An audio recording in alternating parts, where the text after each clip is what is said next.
할렐루야. 더위에도 성전 예배 드리시는 성도님들, 오늘 하나님께 큰 영광을 올리실 때 은혜 받으시기를 기원합니다. 이런저런 사정으로 출타하셔서 외지에서 유튜브로 오늘 3부 예배 드리는 성도님에게도 한 가지의 은혜가 있기를 기원합니다. 오늘 저희는 여름 성경학교 중간에 있습니다. 수련회와 성경학교 절반 정도 했고요. 알려드린 대로 이제 절반 남았습니다. 그동안 말씀과 기도로 이렇게 이끌어 주신 전도사님들, 목사님들께 감사드립니다. 식사 공대와 또 차량 운전 등으로 우리 어린이들의 신앙 성장을 도와준 우리 선생님들, 그리고 또 여신도의 귀한 손길들에 감사를 드립니다. 우리 유년부는 유아부, 유치부와 함께 예배드려요 라는 주제로 교회 안에서 수련회를 했습니다. 사진 잠깐 볼 수 있을 것입니다. 유아부, 유치부, 그리고 유년부입니다. 잘 자라나기를 저희 모두가 기도합니다. 청년부는 주제를 쉼표 하나라는 주제로 교회 안에서 한 번, 교회 밖에서 두 번 이렇게 나눠서 하고 있습니다. 한국과 일본 연합수련회도 있었는데요. 올해가 20년째입니다. 한 번은 서울에서, 한 번은 도쿄에서 합니다. 올해는 도쿄에서 했습니다. 우리 교회 학생 13명을 비롯해서 서울로의 학생들이 갔습니다. 우리의 목소리가 들리는 곳이라는 주제로 손짓, 발짓, 통역기계, 그리고 또 통역사들의 도움을 받아서 4일 동안 아이들이 한일 간의 평화를 위해서 기도했습니다. 초등부, 청소년부는 오늘부터 청평수련원으로 같은 장소에 가서 화요일까지 3일 동안 하게 될 것입니다. 오늘 저희는 로마서 8장을 읽었습니다. 혹시 살아오면서 부모님이 자식 때문에 눈물을 흘리는 것을 본 적이 있으십니까? 그 눈물 속에 우리 성령 하나님의 눈물이 있습니다. 살아오면서 절친이 내가 너무 고통스러워할 때 눈물글썽이며 이렇게 어깨 두드려주고 지원해 준 친구가 있으시죠? 그 친구 뒤에 예수님의 성령이 탄식하며 우리의 어깨를 두드려주고 또 우리에게 힘내라고 하는 성원이 있습니다. 결혼해서 배우자에게, 남편과 아내에게 혹시 가정에 어려움이 있어서 눈물 흘리며 격려 받은 적 있습니까? 그 배우자의 어깨 뒤에 우리 성령 하나님, 보혜사 성령님의 탄식 어린 눈물 기도가 있습니다. 오늘 저희는 그런 본문 앞에 있습니다. 자식 앞에 자식을 놓고 약해지지 않는 부모가 어디 있을까요? 눈물 기도 안 드린 부모 없을 것입니다. 세상에서 둘도 없는 친구라고 한다면 그 친구가 고통을 당할 때 그 친구를 위해서 탄식이 저절로 나오는 중보의 기도를 드릴 것입니다. 하나님의 섭리 가운데 만나게 된 배우자도 두말할 필요가 없습니다. 아내가 곤경에 빠져 있을 때, 남편이 환난에 휩싸여 있을 때 거기에 마음에 탄식하고 그리고 눈물글썽이며 하나님께 부탁하지 않는 배우자가 어디 있겠습니까? 오늘 우리는 그러한 주님의 성령의 탄식을 힘입어서 하나님의 자비를 옷 입자 하는 말씀에서 은혜 받겠습니다.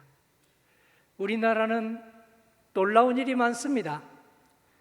우리나라는 일제 강점기를 거치고 6.25 전쟁을 겪었습니다. 그 고통스러운 36년, 그 참혹한 3년을 견디면서 우리 선조들은 나라다운 나라 세우고 싶다. 그리고 평화로운 나라를 우리 후손들에게 물려주고 싶었습니다. 광복 79주년이 며칠 후입니다. 하나님께 감사드립니다. 하나님의 은혜로 한국 교회는 5만 5천 교회가 되었고 경제 기적을 이루었고 한류 열풍을 해외로까지 보내게 되었습니다. 하지만 너무 빨리 성장해서일까요? 너무 고속 성장, 압축 성장의 여파가 큰 탓일까요? 여러 곳에서 갈등이 심합니다. 빈곤층과 부유층, 경영자와 근로자, 주택을 가진 분과 가지지 못한 분, 정규직과 비정규직, 여성과 남성 사이의 갈등이 우리 마음을 탄식하게 합니다. 노년층과 청년층, 진보와 보수, 수도권과 지방, 기존 주민과 이사 오신 이주민들, 대기업과 중소기업의 갈등이 우리의 마음을 아프게 할 정도입니다. 이 여러 10개 그룹으로 묶은 갈등 중에 우리 사회에서 가장 심각한 갈등은 어느 갈등이라고 생각하십니까? 보건사회연구원은 10개의 갈등 중에 보수와 진보, 진보와 보수의 갈등이 최악의 갈등이라고 그렇게 수년간의 연구를 통해서 발표했습니다. 정치 성향이 다르면 연애도 못하고 결혼도 못할 정도라고 그렇게 하니 과연 우리나라의 보수 진보 갈등은 금메달감입니다. 지킬 것은 지키고 바꿀 것은 바꾸자. 이게 진보 진영도 그렇고 보수 진영도 그렇습니다. 양쪽이 다 지킬 거 지킵시다, 바꿀 거 바꿉시다 하지 않습니까? 그렇다면 보수와 진보가 균형을 이룬다면 우리 사회가 얼마나 더 선진 복음왕국으로 빨리 거듭날 수 있지 않겠습니까? 균형과 조화를 이룰 수 있는 세 절의 말씀을 오늘 우리는 받았습니다. 로마서 8장 25절입니다. 만일 우리가 보지 못하는 것을 바라면 참음으로 기다릴지니라. 함께 읽어봅니다. 만일 우리가 보지 못하는 것을 바라면 참음으로 기다릴지니라. 8장 26절도 한 목소리로 읽으면 은혜가 2배가 됩니다. 성령도 우리 연약함을 도우시나니 우리가 빌 바를 알지 못하나 오직 성령이 말할 수 없는 탄식으로 우리를 위하여 친히 간구하시느니라. 아멘. 8장 27절 함께 소리 높여 같이 읽으면 하나님이 주시는 은총이 3배가 됩니다. 마음을 살피시는 이가 성령의 생각을 아시나니 이는 성령이 하나님의 뜻대로 성도를 위하여 간구하심이니라. 아멘. 할렐루야. 성령님을 보혜사, 배우자라고 그렇게 별명을 붙입니다. 우리 예수님을 절친, 친구라고 그렇게 별명을 붙입니다. 우리 하나님을 아버지, 아빠 이렇게 별칭을 붙입니다. 자식을 위해서 탄식하는 아버지, 바로 그 뒤에 하나님이 계십니다. 절친이 공경에 빠졌을 때 탄식하는 그 절친 뒤에 예수님이 계십니다. 너무 고통스러워하는 배우자, 그 배우자 때문에 울며 하나님께 부탁하는 우리 덮는 배필 뒤에 성령님이 계십니다. 성령의 열매 중에 자비가 있습니다. 자비는 성령의 열매입니다. 성령님의 자비를 힘입을 때 우리는 이런저런 갈등을 해소하는 그런 일꾼으로 자리매김할 수 있습니다. 자비를 한자로 어떻게 쓰나요? 사랑할 자, 가엾이 여길 비자를 씁니다. 다른 사람을 사랑하고 기쁘게 해주는 마음, 사랑할 자, 자비입니다. 다른 사람의 슬픔과 고통을 공감해주고 그 고통을 조금이라도 덜어주려고 하는 마음이 빚자, 바로 자비입니다. 태풍에 어떤 나무가 쓰러지던가요? 키가 작고 뿌리 깊지 않은 나무만 쓰러지던가요? 그렇지 않습니다. 키가 큰 나무, 뿌리가 저 아래 10m, 20m 내린 나무도 태풍 앞에서는 도리가 없습니다. 아무리 키 크고 뿌리 깊은 나무도 강력한 토네이도 앞에서는 교만을 떨 수가 없습니다. 풀잎의 생명력을 보면 우리는 놀라운 것을 발견합니다. 너무 연약해서 태풍이 불어오면 한 방에 날아가 버릴 것 같은데 그렇지 않습니다. 태풍이 불어오면 자신을 한없이 낮추고 숙이지만 태풍이 지나가면 놀랍게도 다시 일어섭니다. 연약한 풀잎의 생명력이 그럴진데 오늘 하나님의 형상대로 창조된 사람의 생명력이야 얼마나 놀랍겠습니까? 낮춰야 할 때 낮추고 숙여야 할 때 숙이는 사람의 생명을 하나님께서 나 몰라라 하시겠습니까?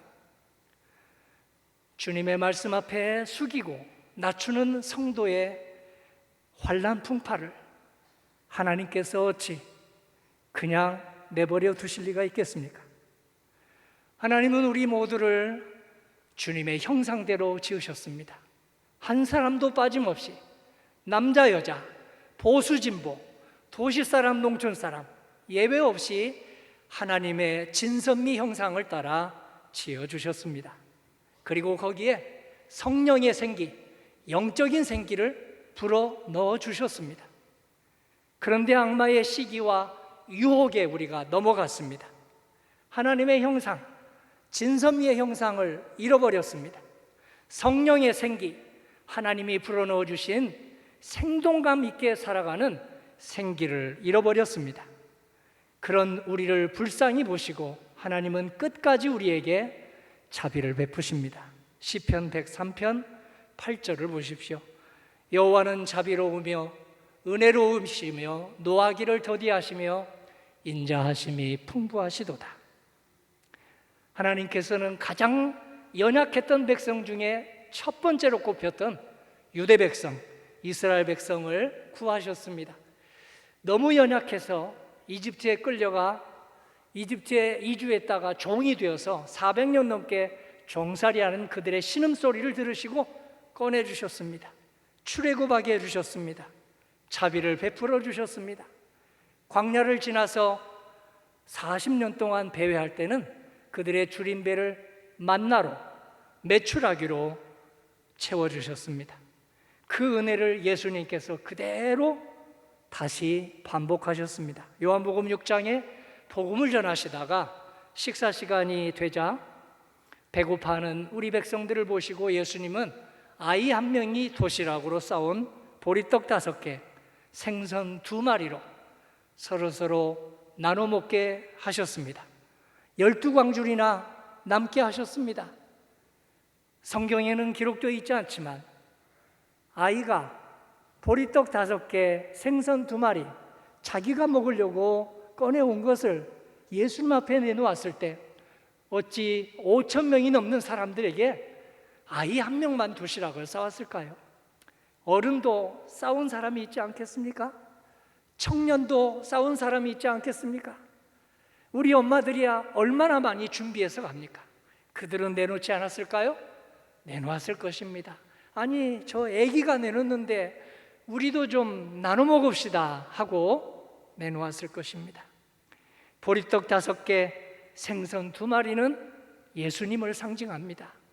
우리 구원을 위해서 십자가에 자신을 봉헌하신, 그래서 몸과 살을, 보혈과 주님의 몸을 우리의 구원을 위해서 자비로 베풀어 주신 바로 예수님의 성체, 성혈을 우리는 성찬식에서 고백하며 받습니다. 요한복음 6장 31절이 그 설명입니다. 하늘에서 내린 것은 모세가 준 것이 아니라 오직 내 아버지가 하늘에서 내린 참떡을 너희에게 주시나니 하나님의 떡은 하늘에서 내려 세상에게 생명을 주는 떡이라. 요한복음 6장 35절입니다. 나는 생명의 떡이니 내게 오는 자는 결코 줄이지 아니할 터이요 나를 믿는 자는 영원히 목마르지 아니하리라. 요한복음 6장 51절입니다. 나는 하늘에서 내려온 살아있는 떡이니 사람이 이 떡을 먹으면 영생하리라. 내가 줄 떡은 곧 세상의 생명을 위한 내 살이니라 하시니라. 아멘. 할렐루야. 예수님의 몸이 말씀이 되었습니다.